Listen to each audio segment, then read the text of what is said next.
Vision செய்திகளுக்காக ஆனந்தி. விரிவான செய்திகளை காணும் முன் இன்றைய முக்கிய செய்திகள். போலி கால் சென்டர் நடத்தி கோடிக்கணக்கில் பண மோசடி, 2 பேர் கைது. வீட்டின் பின்பக்க சுவரை உடைத்து 3 பவுன் நகை திருட்டு, மர்ம நபருக்கு வலைவீச்சு. வக்பு சட்ட திருத்தத்திற்கு எதிர்ப்பு, விடுதலை சிறுத்தை கட்சியினர் நகலை எரிக்க முயன்றதால் பரபரப்பு. மணக்குள விநாயகர் கோவிலில் கோபூஜை, கவர்னர் அமைச்சர் பங்கேற்பு. இனி விரிவான செய்திகள். போலி கால் சென்டர் நடத்தி பலரிடம் பல கோடி ரூபாய் மோசடியில் ஈடுபட்ட 2 பேரை போலீசார் கைது செய்துள்ளனர். புதுச்சேரியை சேர்ந்த சிவனேஷ் என்பவர் வேலை வாய்ப்பிற்காக பல்வேறு இணையதளங்களில் பதிவு செய்துள்ளார். இதனைத் தொடர்ந்து அவருடைய மொபைல் எண்ணிற்கு தொலைபேசி மூலம் தொடர்பு கொண்ட மர்ம நபர் தன்னை HR என்று அறிமுகப்படுத்திக் கொண்டு IT நிறுவனத்தில் வேலை வாங்கி தருவதாக உறுதியளித்துள்ளார். இதனை நம்பிய சிவனேஷ் அவர் கூறிய வங்கிக் கணக்கிற்கு பல்வேறு தவணைகளாக 1,73,994 ரூபாயை அனுப்பியுள்ளார். இதனையடுத்து சிவனேஷ் அவர்களை பலமுறை தொடர்பு கொள்ள முயற்சித்த போதும் தொடர்பு கொள்ள முயலவில்லை. இதனையடுத்து தான் ஏமாற்றப்பட்டதை உணர்ந்த சிவனேஷ் இது குறித்து இணையவழி காவல் நிலையத்தில் புகார் அளித்தார். இது தொடர்பாக போலீசார் வழக்கு பதிவு செய்து விசாரணை மேற்கொண்டனர். விசாரணையில் குற்றவாளிகள் பற்றிய விவரம் தெரிய வந்ததா. குற்றவாளிகளின் மொபைல் எண்கள் மற்றும் வங்கி கணக்குகளை ஆய்வு செய்ததில் அந்த கணக்குகள் பர்வீன் மற்றும் கௌரவ் ஆகியோர் பயன்படுத்தி வந்தது தெரிய வந்ததா. அவர்கள் ஹரியானா பகுதியை சேர்ந்த நபர்கள் என்றும் கண்டறியப்பட்டதா. இதனைத் தொடர்ந்து அங்கு சென்ற போலீசார் பர்வீன் மற்றும் கௌரவ் ஆகிய இருவரையும் கைது செய்து புதுச்சேரி அழைத்து வந்தனர். அவர்களிடம் நடத்திய விசாரணையில் பர்வீன் ஒரு சிம் கார்டு 500 ரூபாய்க்கும் ஒரு வங்கி கணக்கை 5000 ரூபாய்க்கும் என பல்வேறு சிம் கார்டுகள் மற்றும் 100க்கும் மேற்பட்ட வங்கி கணக்குகளை கௌரவ் என்பவரிடம் பணத்திற்காக விற்பனை செய்துள்ளார். கௌரவ் பலரிடம் ஆன்லைன் மூலம் வேலைவாய்ப்பு வாங்கி தருவதாக கூறி பணத்தை மோசடி செய்துள்ளார். அவர் கோடிக்கணக்கில் பணத்தை மோசடி செய்துள்ளது தெரிய வந்ததா. இதனையடுத்து 2 பேரையும் போலீசார் கைது செய்து நீதிமன்றத்தில் ஆஜர்படுத்தினர். தலைமறைவாக உள்ள மேலும் ஒருவரை போலீசார் தேடி வருகின்றனர். வீட்டின் பின்புற சுவரை உடைத்து 3 பவுன் தங்க நகை மற்றும் பணத்தை திருடிச் சென்ற மர்ம நபர்களை போலீசார் தேடி வருகின்றனர். புதுவை மதகடிப்பட்டு அருகே உள்ள கலித்தீர்த்தால் குப்பம் மணவெளி தெருவை சேர்ந்தவர் ஹரிராம். கடந்த ஆண்டு இவர் இருசக்கர வாகன விபத்தில் உயிரிழந்தார். இவரது மனைவி அருண்மொழி 2 குழந்தைகளுடன் வசித்து வருகிறார். இந்நிலையில் அருண்மொழி தனியார் நிறுவனத்தில் வேலை செய்து வருவதால் நிறுவனத்தின் வேலைக்கு சென்று விட்டார். இதனை அறிந்த மர்ம நபர்கள் அருண்மொழியின் வீட்டின் பின்புறம் உள்ள மண் சுவற்றில் உடைத்துவிட்டு அதன் வழியாக உள்ளே புகுந்து வீட்டின் அலமாரியில் இருந்த 3 பவுன் தங்க நகை, 5000 ரூபாய் ரொக்கப்பணம் ஆகியவற்றை திருடிச் சென்றுள்ளனர்.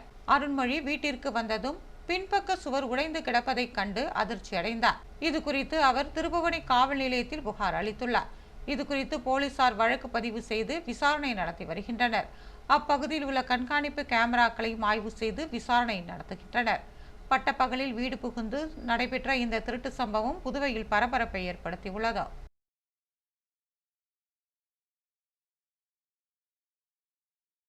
வக்பு சட்ட திருத்தத்திற்கு எதிர்ப்பு தெரிவித்து அதன் நகலை விடுதலை சிறுத்தை கட்சியினர் எரித்ததால் பரபரப்பு ஏற்பட்டது. மத்திய அரசு வக்பு வாரிய திருத்த சட்ட மசோதாவை சமீபத்தில் நிறைவேற்றியதா. இதனைத் தொடர்ந்து அந்த மசோதாவிற்கு ஜனாதிபதி ஒப்புதல் அளித்தார். வக்பு திருத்த மசோதா 2025 தற்போது சட்டமாக மாறியுள்ளதா.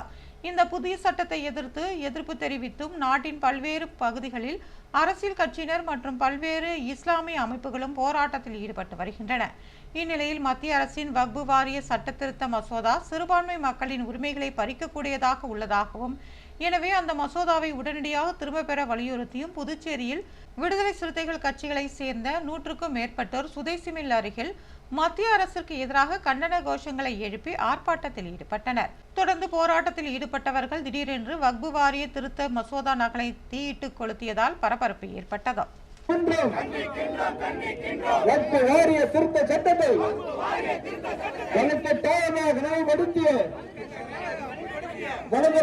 நடைமுறைப்படுத்திய பாஜக பாசிச அரசை கண்டிக்கின்றோம். வீர வணக்கம், வீர வணக்கம். புரட்சியாளர் அம்பேத்கருக்கு, தந்தை பெரியாருக்கு, சாதி ஒழிப்பு போராளிகளுக்கு. மணக்குள விநாயகர் கோவிலில் நடைபெற்ற கோபூஜையில் கவர்னர் மற்றும் அமைச்சர் கலந்து கொண்டனர். புதுச்சேரியில் பிரசித்தி பெற்ற கோவிலான ஸ்ரீ மணக்குள விநாயகர் கோவிலில் மகா கும்பாபிஷேக விழா கடந்த 2015ஆம் ஆண்டு வெகு விமர்சையாக நடைபெற்றதா. இந்நிலையில் கும்பாபிஷேகம் நடைபெற்று 10 ஆண்டுகள் முடிந்த நிலையில் சகஸ்ர சங்காபிஷேக விழா நடைபெற்று வருகிறது. கணபதி ஹோமத்துடன் நேற்று துவங்கிய விழாவில் இன்று 27 நட்சத்திரங்களின் நலன் வேண்டி 27 கோமாதாவிற்கு சிறப்பு பூஜைகள் நடைபெற்றதா. இதில் கவர்னர் கைலாஷ்நாதன், உள்துறை அமைச்சர் நமச்சிவாயு மற்றும் ஏராளமான பக்தர்கள் கலந்து கொண்டு சுவாமி தரிசனம் செய்தனர். இன்றிரவு உற்சவமூர்த்தி சிறப்பு அலங்காரத்தில் வீதி உலா வந்து பக்தர்களுக்கு அருள் பார்க்கிறார். தொடர்ந்து நாளை முதல் 11ஆம் தேதி வரை ஏகதின லட்சார்ச்சனை, விக்னேஸ்வர பூஜை, மூலவர் மணக்குள விநாயகருக்கு கலசாபிஷேகத்துடன் 1008 சங்காபிஷேகம் ஆகியவை நடைபெற உள்ளதா. விழாவிற்கான ஏற்பாடுகளை கோவில் நிர்வாகத்தினர் மற்றும் விழா குழுவினர் செய்து வருகின்றனர்.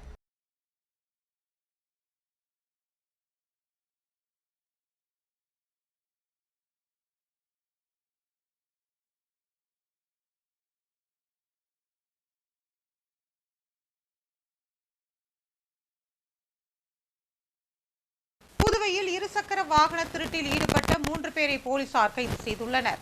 புதுச்சேரி நெட்டப்பாக்கத்தை சேர்ந்த தாமோதரன் என்பவர் தனது இருசக்கர வாகனம் சூரமங்கலத்தில் திருடு போனது குறித்து நெட்டப்பாக்கம் காவல் நிலையத்தில் புகார் அளித்திருந்தார். அதன் அடிப்படையில் போலீசார் தனிப்படை அமைத்து கரியமாணிக்கம் முதல் திருவக்கரை பகுதி வரையிலுள்ள கண்காணிப்பு கேமரா காட்சிகளை ஆய்வு செய்தனர்.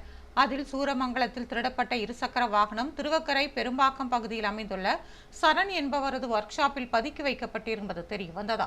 இதனையடுத்து போலீசார் தமிழக பகுதியான விழுப்புரம் மாவட்டம் கொடுங்கூரை சேர்ந்த பானுபிரசாத், எறையூர் பகுதியை சேர்ந்த மணிகண்டன், விஜயகுமார் ஆகியோரை கைது செய்தனர். அவர்களிடமிருந்து சூரமங்கலத்தில் திருடப்பட்ட இருசக்கர வாகனத்துடன் சேர்த்து 6 இருசக்கர வாகனங்களை பறிமுதல் செய்தனர்.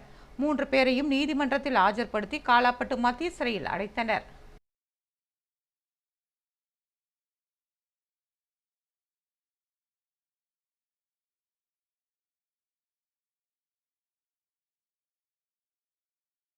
ஆரோவில் ஆதிசக்தி கலாச்சார மையம் சார்பில் வரும் 13ஆம் தேதி முதல் கலை நிகழ்ச்சிகள் இடம்பெற உள்ளன. ஆதிசக்தி கலாச்சார மையத்தை நிறுவிய வீணாபாணி பிறந்த நாளையொட்டி அவரது நினைவாக நாடகம், இசை, கலை நிகழ்ச்சிகள் 13ஆம் தேதி இரவு 7:30 மணிக்கு நடைபெறுகிறதா. முதல் நாளில் இளம்பை ஸ்மிதா கபீரின் கஜல் பாடல்கள் இடம்பெறுகிறதா. நிகழ்ச்சியில் பங்கேற்க ராஜஸ்தான் கலைக்குழுவும் வருகிறதா. இவர்களும் இசை நிகழ்வை நடத்துகின்றனர். 14ஆம் தேதி காலை 5 மணிக்கு சவிரா ராஜஸ்தான் இசை இசைக்கின்றனர்.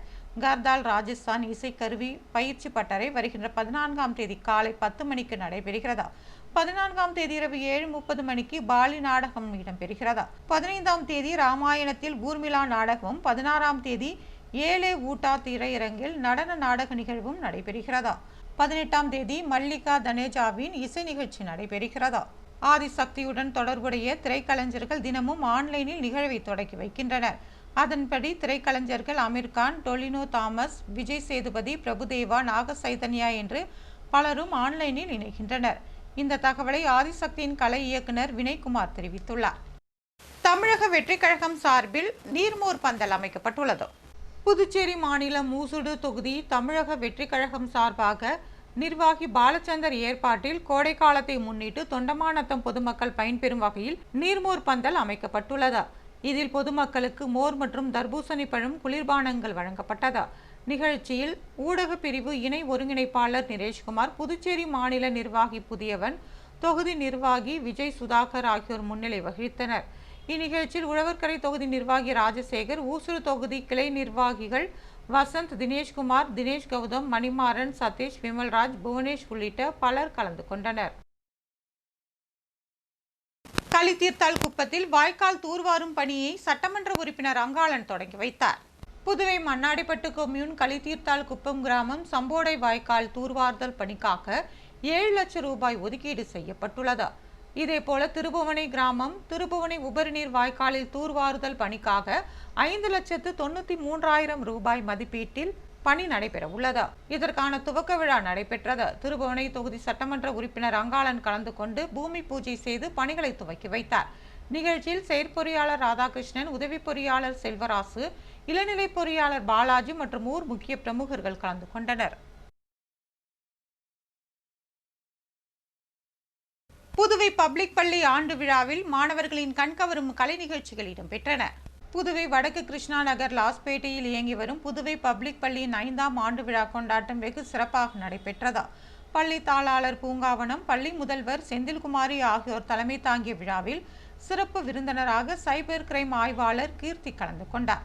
அவர் பள்ளியில் அதிக மதிப்பெண் பெற்ற மாணவர்களுக்கும் பல்வேறு போட்டிகளில் வெற்றி பெற்ற மாணவர்களுக்கும் பெற்றோர்களுக்கும் பரிசு மற்றும் பாராட்டு சான்றிதழ் வழங்கி சிறப்புரையாற்றினார். தொடர்ந்து மாணவர்களின் சிலம்பம், நடனம், நாட்டியம், கராத்தே, தமிழ் மற்றும் ஆங்கில நாடகங்கள் உள்ளிட்ட பல்வேறு கலை நிகழ்ச்சிகள் இடம்பெற்றன. பள்ளி நிர்வாக அதிகாரி சங்கீதா நன்றி உரையாற்றினார். விழாவில் பள்ளி மாணவர்கள், ஆசிரியர்கள், பெற்றோர்கள் உட்பட பலர் கலந்து கொண்டனர். மகாவீர் ஜெயந்தியையொட்டி வரும் 10ஆம் தேதி மதுக்கடைகள் திறக்கக்கூடாது என்று கலால்துறை உத்தரவிட்டுள்ளது. புதுச்சேரி பகுதியில் வரும் 10ஆம் தேதியன்று மகாவீர் ஜெயந்தி தினத்தை முன்னிட்டு புதுச்சேரி அரசு கலால்துறை ஆணையர் புதுச்சேரி, காரைக்கால், மாகே மற்றும் ஏனாம் பகுதியில் இயங்கி வரும் அனைத்து கள், சாராயம் மற்றும் பார் உள்ளிட்ட அனைத்து வகை மதுக்கடைகளும், மது அருந்த அனுமதிக்கப்பட்ட உணவகங்கள் உள்ள பார்களும் மூடப்பட்டிருக்க வேண்டும் என்று உத்தரவிட்டுள்ளார்.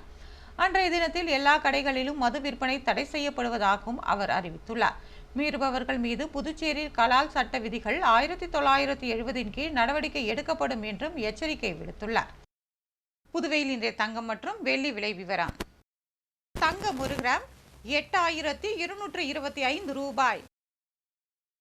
ஒரு சவரன் தங்கம் 65,800 ரூபாய்.